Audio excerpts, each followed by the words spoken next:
All right. The Sorry. offering. No, No, you were that's fine. starting. That's fine. We start like this. This is how it goes. Welcome to Sinister Cinema, where we don't do second takes. That's a The lie. offering. Sometimes we do. We do. Sometimes we do. When Very we rarely. really mess Very up. rarely. We don't. We're not doing one this time. No. We're moving on. The offering is a very recent release. I think it was released. Could have been today. It was definitely this week, for sure. And I saw it on upcominghorrormovies.com, which I visit very frequently to always see what's up and coming. And this is one I went into, I think, completely blind. I don't think I knew anything except for the poster and the title, which is how I like to do it. But I always kind of check IMDb scores. If they're in like the 3s or the 2s, especially, it's like, hell no. If they're at a high 4, then I'm like, maybe. Right? And this one's like in the low 5s. So anyway, this movie is about a man and his pregnant wife, or a pregnant wife and her husband, whichever one you prefer. And they are going to meet his father. They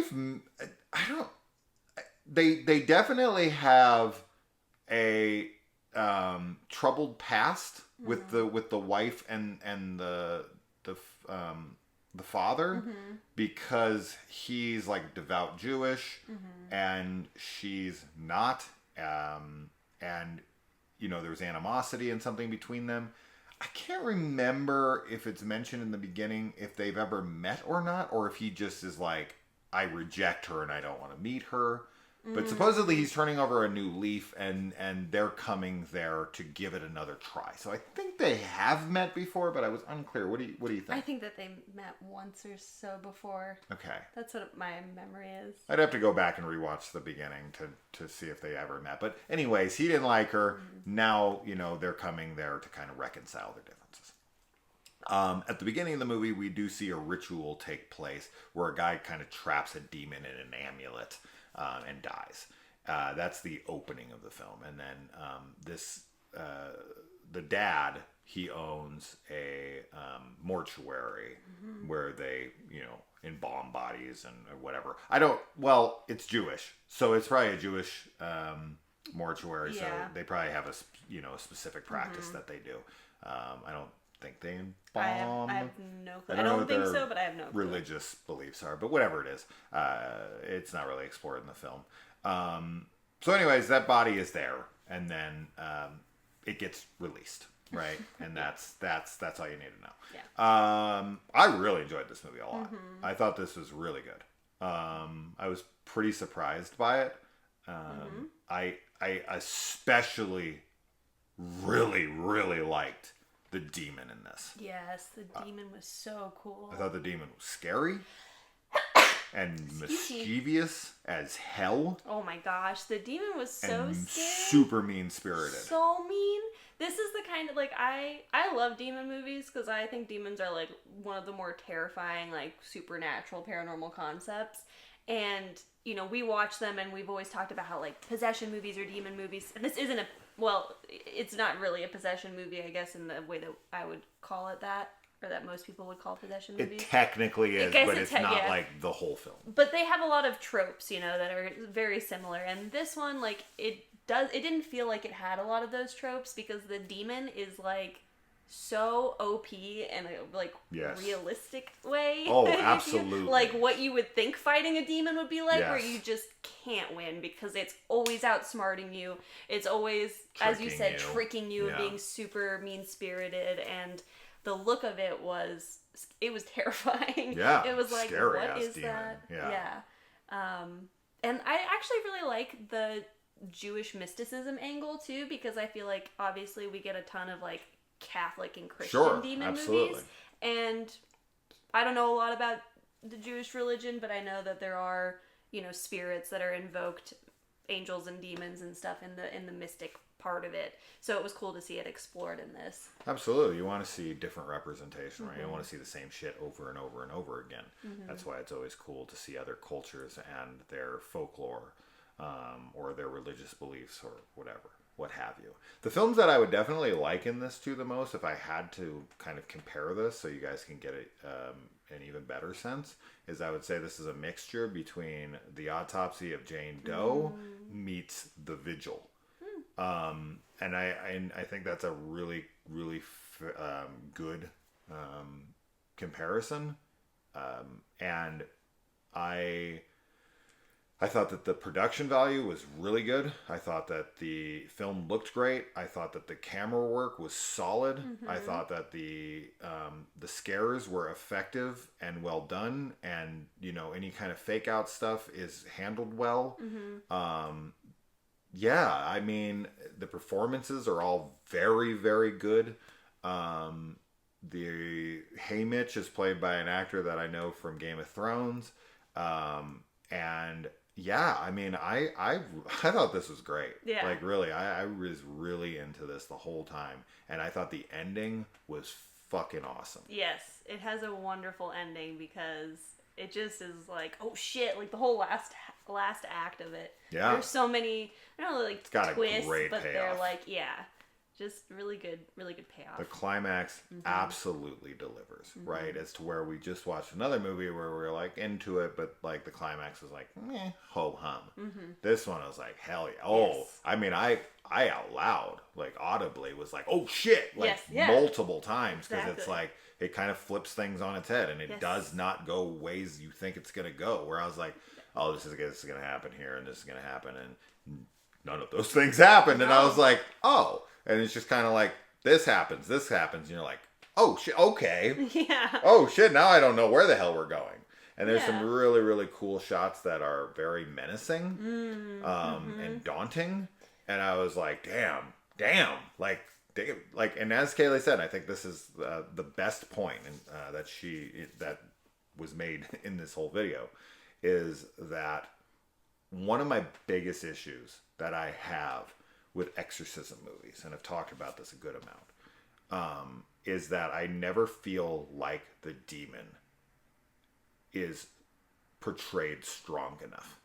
In The Exorcist, Reagan's, or Pazuzu is just like, and it kind of addresses it in the movie where it says that'd be too much vulgar display of power.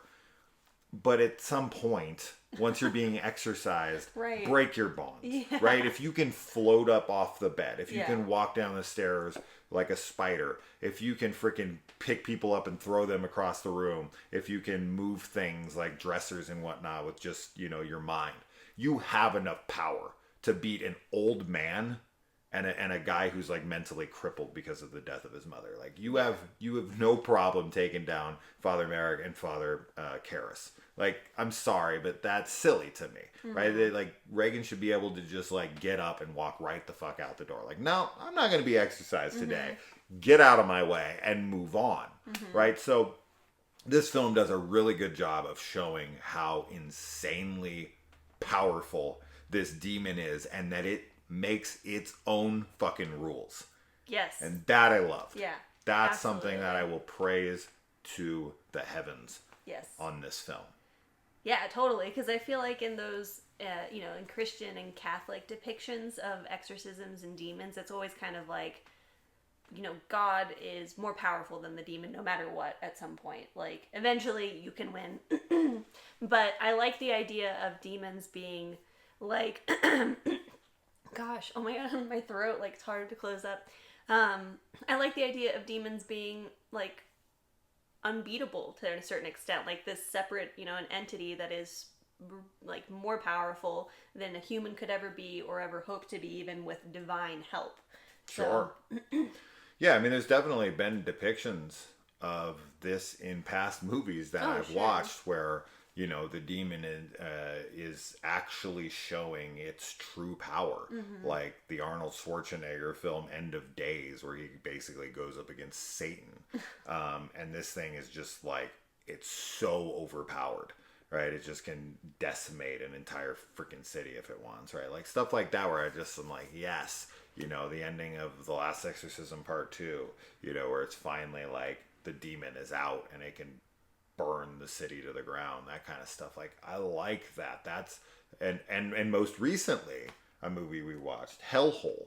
Yeah. Right? Where I just really want to see the full might of the power of what it means when that thing's unleashed. Right. Like when it's just kind of like, trapped in some child's body, and all it can do is do a couple little magic tricks of moving furniture. It just doesn't make it seem as menacing as somebody who can just like raise their hand and like shit. The freaking Charlie from Firestarter is more terrifying than the demons in most exorcism movies I watch, where Charlie could just look at you and light you on fire completely head to toe. Right. Well, and it's because we've talked about this too, but it's more of like the struggle for the individual's soul, like the battle of good and evil. Yeah. But I like to see the full strength of evil.